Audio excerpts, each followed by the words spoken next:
All right, so everyone, get ready, because today we're diving deep into the world of pro tennis. Uh, but not just the matches. Yeah, exactly. We're going beyond the big wins and the rivalries and all that. Right, behind the scenes stuff. We're talking about doping. A topic that can be, well, Controversial. yeah, for sure, controversial. Yeah, and it tends to make headlines only when a really big name gets caught. Right, but there's a lot more to it. Exactly. Yeah. We've got this document called Doping in Tennis.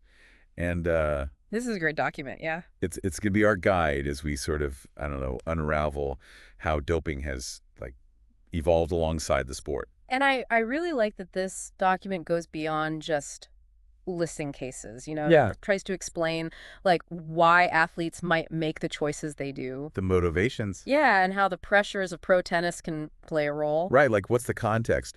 And to make things even more interesting, we'll be talking about the Jannik Sinner situation. Oh, yeah, I can't forget that. Unfolding right now at the Australian Open. A real-life case study happening as we speak. I mean, the guy could win the Australian Open while facing a ban that could cost him the French Open, Wimbledon. A whole Grand Slam, potentially. That's crazy, right? Wild. And it all comes down to this concept of strict liability. Liability. Yeah, basically, it means that in anti-doping, the athlete is responsible for anything found in their system. So wait, even if it was an accident? Yeah, that's the key point here. Oh, wow. Doesn't matter how it got there, they're considered guilty. That seems, I don't know, It's a tough one. a little harsh. It's a big part of the debate surrounding Sinner's case. Right. Because the source of the closed ball, which is the banned substance he tested positive for, seems to have been a spray used by his physiotherapist. So not even something Sinner himself was taking directly. Right, and the ITIA. That's the International Tennis Integrity Agency, right? Yeah, you got it. Initially, they ruled that it was an accident. Okay. No fault or negligence on Sinner's part. But Malaya did... World Anti-Doping Agency. Yep, they appealed that decision. So now it goes to... The Court of Arbitration for Sport, CAS. Okay, so we got ITA, EE, CAS. Those are the major players in the anti-doping world. Got it. So even if it was his physio's fault, Sinner could still be penalized. That's what's being decided right now. Man, that's a lot of pressure. For sure. Some people argue that strict liability is the only way to keep things fair. It deters people from even thinking about doping. Exactly. It's a deterrent. But what about the athletes who, genuinely are victims of circumstance? Right. That's the other side of the argument. It's tough. Yeah, it's a real dilemma. I can't imagine what Sinner's going through. Trying to focus on a Grand Slam with this hanging over your head, it's got to be tough. Yeah, definitely. But I think to really understand all of this... Well, look at the bigger picture. Yeah, how doping has been handled in tennis, historically. Absolutely, because it's not a new problem. This document mentions that doping goes back to the 1980s, at least. At least, yeah. There were some pretty big cases even back then. Oh, who are we talking about? Well, one of the most famous, or infamous, I guess, was Andre Agassi. Agassi. Huge name in the 90s. Yeah, everyone knows Agassi. He tested positive for methamphetamine in 1997. What? Really? Yeah, but he claimed his drink was spiked. Oh, come on. And he actually avoided a ban.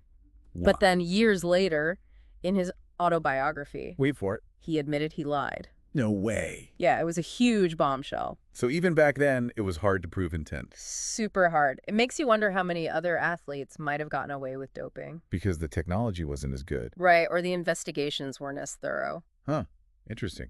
So did things change after Agassi? Well, it definitely brought more attention to the issue. People couldn't just brush it under the rug anymore. Exactly. But it wasn't until WADA was formed in '99 that things really started to shift. WADA, that's the World Anti-Doping Agency again, right? Mm-hmm. That's the one. They became the global watchdog.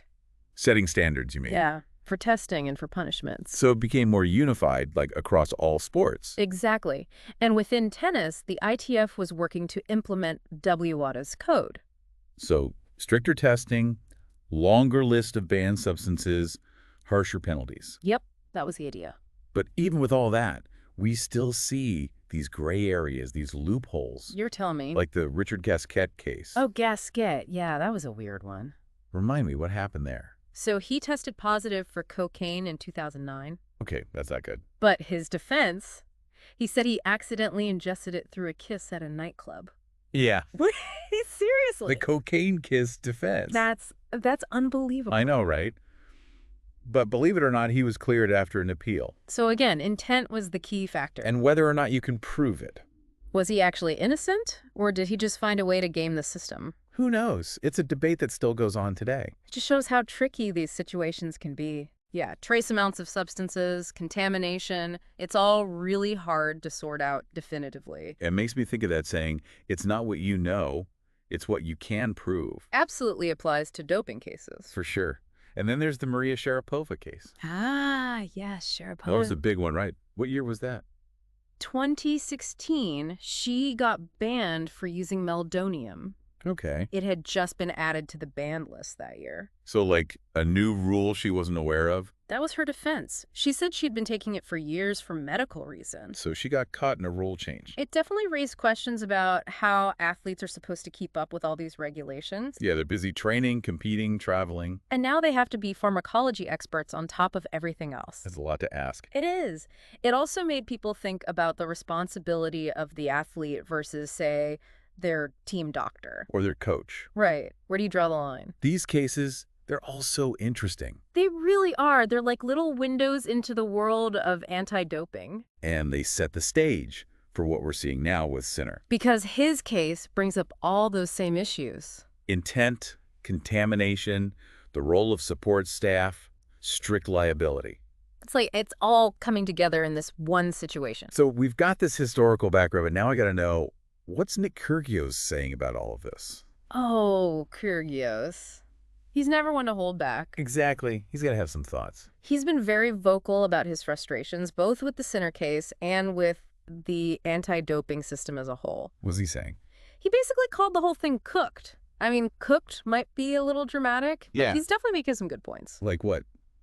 Give me some examples. Well, he points out that while Sinner is allowed to play in the Australian Open, Mhm. and he could even win the whole thing, Right. his prize money and ranking points from Indian Wells last year, Yeah. those were taken away. Because of the pending appeal. Exactly. So he can play now, but he might lose everything from before. That's the situation. It's kind of confusing. It is. And Kyrgios is saying, look, this isn't just about Sinner.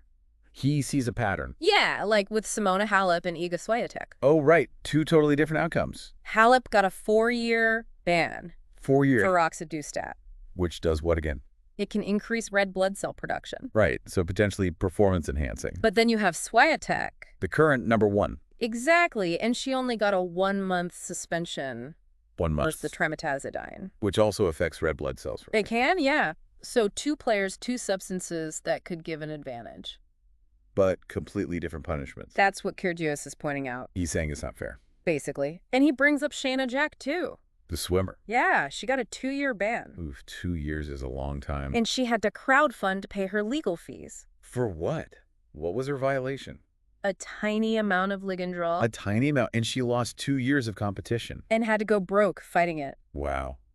It does make you wonder if the punishments are always proportional. That's Kyrgios' point, yeah. Like, is there some kind of bias going on? He's suggesting that, yeah. Maybe toward the bigger names. It's hard to say for sure. But it's worth thinking about. Definitely. Kyrgios might be, a bit of a hothead on the court. Yeah, he's got that reputation. But here, he's raising some serious questions about the whole anti-doping system. He's saying if you're going to have these rules, They got to be applied fairly to everyone. consistency and transparency. That's what he's asking for. I get where he's coming from. It's understandable, right? Totally. But what does this document say about all this? Well, it points out that one of the biggest challenges is Right. how quickly science and technology are changing. In terms of doping. Yeah, the detection methods are getting so advanced. So they can find smaller and smaller amounts of stuff. Exactly. And that raises the question of Of what exactly? what even counts as a positive test anymore? Oh, interesting. Like if it's a tiny amount, is it really doping? Or is it just like, contamination or something? That's the debate. And how does that tie into the punishments? Well, should the punishment be the same? Regardless of the amount. Yeah. Or should it matter if it's a tiny amount versus a lot? That makes sense. And the document says maybe we need more transparency. Transparency about what? Like how they decide on the punishments. Like show your work, basically. Exactly. Why did this person get 4 years and that person get 1 month? Yeah, explain the reasoning. That could help build trust in the system. It makes sense. If people understood how the decisions were made. Right. But what about the athletes themselves? Yeah. I mean, they can't be expected to know everything about every banned substance. That's true. There are so many. It changes all the time, right? It does. The document actually talks about that. What does it say? It says that athletes need more education and support. So not just a list of don't take this, Right, more than that. like actual guidance on how to make informed decisions. Exactly. More education programs, access to independent medical advice. And what about their teams? That's another big one. Especially with the Sinner case, right? Yeah, the role of the support staff. Should they be held responsible too? That's the question. The document suggests a clearer framework for accountability. Like what? What do they propose? Maybe something like accreditation? Like doctors and lawyers have. Yeah, similar to that. So anyone working with athletes? Would need to have a certain level of knowledge about anti-doping. Like mandatory training or something. Exactly. Background checks, maybe even penalties for those who break the rules. That would protect the athletes. Especially the younger ones who might be more easily influenced. Right, they might not know what questions to ask. It's about creating a culture of responsibility. Where everyone involved is accountable. I like that idea. Me too. So we've talked about transparency, education, the responsibility of support staff. Those are all big ones. Anything else? Any other solutions this document brings up? Well, there's one more that's pretty interesting. Okay, I'm listening. It has to do with the whole principle of strict liability. The idea that the athlete is always responsible, no matter what. Exactly. And the document acknowledges that. That it can be unfair sometimes. Yeah, especially in cases of contamination or accidental ingestion. Good. What's the alternative?